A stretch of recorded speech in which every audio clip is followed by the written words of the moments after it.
Mahilig ka bang mag-engage sa kanila, pero sila hindi? Okay lang yun guys. Alam niyo kung bakit? Kasi yung points ay mapupunta sa inyo. Hayaan niyo na hindi ka nila i-engage.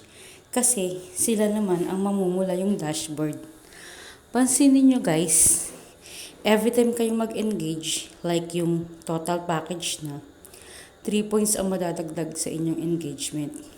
Kaya hayaan nyo lang sila kung hindi sila mag-e-engage. Basta tayo, gumagawa tayo ng way para tumaas ang aking dashboard.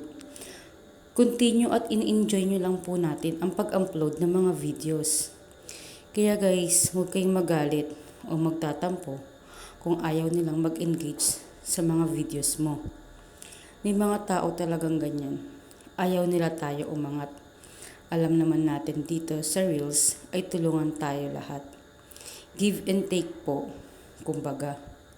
Meron nga ako dyan, mga matatagal ko ng friends, pero never sila nag-react comment sa aking mga videos. Hinahayaan ko lang sila guys, choice kasi nila yon. Thanks for watching!